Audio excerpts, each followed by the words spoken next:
नमस्कार प्यारे बच्चों, आशा करता हूँ आप सब अच्छे होंगे।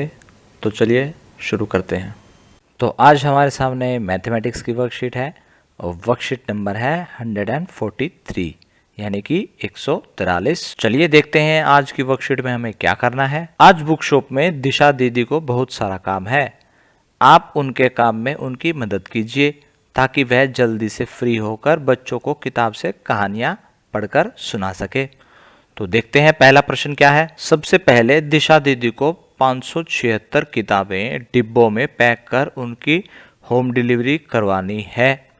यदि एक डिब्बे में 24 किताबें आती हैं तो दिशा दीदी को सभी किताबों को पैक करने के लिए कितने डिब्बे चाहिए होंगे। तो हमारे पास कुल 576 किताबें हैं और एक पैकेट में या एक डिब्बे में 24 किताबें आ सकती हैं। तो 24 किताबें मान लीजिए एक डिब्बे में आ गई, फिर से अगले डिब्बे में फिर से 24 किताबें आएंगी, फिर से अगले डिब्बे में फिर से 24 किताबें आएंगी। तो ऐसा हम कब तक करते रहेंगे, हम जब तक हमारी 576 किताबें पूरी नहीं हो जाती। तो हमें 24 को कितनी बार जोड़ना पड़ेगा कि 576 हो जाए। अब 24 को 2 बार जोड़ने का मतलब होता है 24 को 2 से गुना करना। अब मान लीजिए 24 को हम 10 बार जोड़ रहे हैं तो इसका मतलब है 24 को 10 से गुना करके हमारा 240 उत्तर आना चाहिए। यानी कि अगर हमें 10 डब्बे बनाने हैं 24 किताबों के तो 240 किताबें उसमें आ जानी चाहिए। लेकिन हमें तो 576 किताबें लेके आनी हैं। तो अगर 240 किताबें यहाँ लिखी रहती कि 240 किताबें कितने डब्बे में आएंगी तो हम बता सकते थे 10।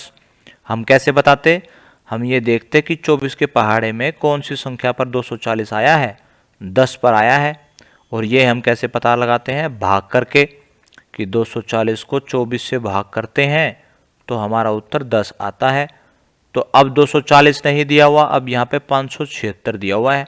तो अब हम 24 से भाग कर देंगे 576 को। तो 24 को 10 बार जोड़ने पर 240 आया। इसका मतलब 24 के पहाड़े में 10 पर 240 आता है। अब हमें पता लगाना है 24 का पहाड़ा 576 कब देगा। तो 576 को 24 से भाग करना है। तो हमें पता है 24 का मतलब है 20 और 4। 24 को एक बार जोड़ना है, इसका मतलब 24 को 1 से गुना करते हैं तो उत्तर आता है एक बार 20 जोड़ना है और एक बार 4 भी जोड़ना है। अगर 24 को फिर से दोबारा लिखते हैं तो 20 भी 2 बार लिखना पड़ेगा, 4 भी 2 बार लिखना पड़ेगा। यानी कि 24 को 2 बार जोड़ने का मतलब क्या है, 20 को भी 2 बार जोड़ो और 4 को भी 2 बार जोड़ो। 20 को 2 बार जोड़कर 40 आता है और 4 को 2 बार जोड़कर 8 आता है। यानी कि 24 को 2 बार जोड़कर 48 आ गया हमारे पास। तो ऐसे ही हम पहाड़ा भी बना सकते हैं 24 का। और फिर हम देख सकते हैं 24 के पहाड़े में 576 कब आएगा। पहले 20 का पहाड़ा लिखेंगे हम इधर और इधर 4 का पहाड़ा लिखेंगे, फिर दोनों को जोड़कर हम 24 का पहाड़ा बना सकते हैं। या फिर उससे भी आसान तरीके से हम इसको भाग कर सकते हैं। 576 को 24 से भाग करना है तो पहले हम देखते हैं 576। तो हमें पता है 24 को 1 से गुना करने पर 24 आया। तो 24 को 10 से गुना करने पर 240 आता है। तो ये तो 576 है। तो अभी हम और भाग कर सकते हैं। 24 को 20 से गुना करने पर कितना आएगा, 24 को 2 से गुना करने पर आता है 48 और 24 को 20 से गुना करने पर आएगा हमारा 480। ये कुछ पास लग रहा है, चलिए एक बार इसको कर लेते हैं। 24 को 20 बार भाग करना पड़ेगा, 20 बार। तो हम यहाँ क्या लिख सकते हैं, यहाँ लिख सकते हैं हम 20। तो यहाँ हमारे पास 24 को 20 बार जोड़ने पर 480 चीज़ें खत्म हो जाएंगी। तो 576 में से 480 तो खत्म कर देंगे हम, घटाकर हमारे पास कितना आ जाएगा, 96 चीज़ें बच जाएंगी। यानी कि 24 के पहाड़े में फिर से ये देखना है 24 करके हम 96 कितनी बार ले सकते हैं। तो ये हमें पता है 24 दूनी ये होता है 48। तो अगर 2 बार और घटा दें या 2 बार और भाग दे दें तो हम 48 फिर से घटा देंगे इसमें से और ये फिर से हमारे पास 48 बच जाएगा। फिर से हम 2 बार घटा देंगे, फिर से 48 हमारे पास बच जाएगा। तो कुल मिलाकर हमने 20 और 2 22 और 2 24। 24 हमारा उत्तर क्या आ जाएगा, 24। यानी कि हमें 24 डिब्बे चाहिएंगे और हर डिब्बे में हमने 24 किताबें रखनी है, तब जाके हम 576 किताबें रख सकते हैं। तो यहाँ पर आप ये भाग करके दिखा सकते हैं और यहाँ आप भाग करके दिखाएंगे। अगला प्रश्न देखते हैं, प्रश्न 2। इसके बाद उन्हें 432 नई किताबें शेल्फ में लगानी है, यानी कि 432 किताबें और हैं जो शेल्फ में लगानी है, लेकिन अब की बार एक शेल्फ में 16 किताबें आनी हैं। तो अगर 16 किताबें एक शेल्फ में हैं तो 10 शेल्फ में 160 किताबें आएंगी, लेकिन हमें तो 432 लगानी है। चलिए देखते हैं, 432 को भाग कर देना है 16 भाग में। तो 16 का मतलब होता है 10 और 6 16। तो हमें 16 का पहाड़ा बनाना है, तो 10 का पहाड़ा चलाएंगे, 10 पर तो 10 का पहाड़ा 100 बनता है, और 6 का पहाड़ा यहाँ चलाएंगे और 10 पर 6 का पहाड़ा 60 बनता है। तो कुल मिलाकर 16 का पहाड़ा 10 पर तो 160 बन जाएगा। इस 16 के सामने बस एक 0 लग गई है। और ऐसे ही 16 का पहाड़ा 10 पर ना चला के 5 पर चलाया, आधा ही चलाया, तो 160 का आधा कितना होता है, 16 का आधा होता है 8, और ये हो जाएगा 80। तो ये 80 आना चाहिए, और आया भी हमारा 80 ही है, 50 और 30 80। तो इस तरीके से आप पहाड़े बना सकते हैं। इसको जोड़कर हम लिख देंगे, तो ये हमारा 16 का पहाड़ा बन गया। अब हम इसको इस्तेमाल करेंगे, हमें पूरे पहाड़े की कभी ज़रूरत नहीं पड़ेगी।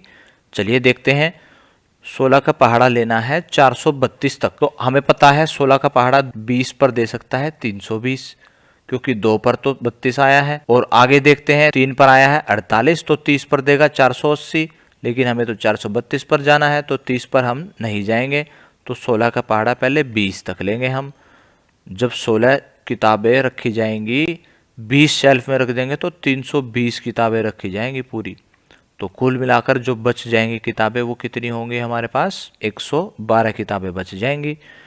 अब हमें पता है कि हम 80 किताबें रख सकते हैं 5 बार, तो फिर से 5 बार और रखें तो 80 किताबें हमारी और कम हो जाएंगी। हमारे पास फिर से 32 किताबें बचेंगी, हम इसको घटा देंगे तो 32 किताबें बच जाएंगी। और फिर से हमें पता है 16 को 2 बार और जोड़ दें, यानी कि 2 हिस्से और रख दें 16 किताबों के, तो हमारे पास बची हुई 32 किताबें भी घटकर कुछ नहीं बचेगा हमारे पास।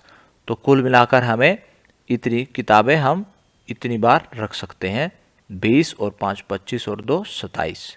इसका उत्तर आ जाएगा हमारा 27। तो यहाँ हम 27 लिखेंगे और यहाँ हम भाग करके दिखा देंगे अपनी कॉपी में। तीसरा प्रश्न क्या कहता है, 432 किताबें लगा ली तो उन्हें मालूम पड़ा कि अभी 32 किताबें और लगानी है। क्या आप बता सकते हैं कि ये किताबें कितनी शेल्फ में लगेंगी? तो 2 शेल्फ में लगेंगी, क्योंकि एक शेल्फ में तो 16 है और 32 हमें लगानी है। तो हम क्या करेंगे, 32 को 16 से भाग करेंगे, ये उत्तर आ जाएगा हमारा 2। चौथा क्वेश्चन क्या कहता है, काम में कोई गलती न रह जाए इसलिए दिशा दीदी हमेशा अपने किए गए हिसाब को फिर से चेक करती हैं। अब भाग जो उन्होंने किया है उसको भी गुणा करके उन्होंने चेक किया। जैसे 125 को 5 से भाग करने पर 25 आता है, तो ऐसे ही 25 और 5 की गुना अगर हम करें तो 125 मिलना चाहिए। इस तरीके से हम जांच कर सकते हैं। तो जैसे हम 16 और 2 की गुना करें, 16 दूनी 32 होता है, तो ये हिसाब हमारा बिल्कुल सही है। और साथ ही 16 को हम 27 से गुना करें तो हमारा 432 उत्तर आना चाहिए। देखते हैं 16 को 27 से गुना करके, तो हमारा गुना करने पर सही उत्तर आ रहा है 432। इसका मतलब हमारा जांच ठीक है। तो इस तरीके से आपको इन सारे सवालों की जांच भी करके दिखानी है गुना करके अपनी कॉपी में। तो ये कुछ सवाल और हैं जिनको हमें भाग करके उत्तर निकालना है और साथ ही उसको चेक भी करना है गुना करके।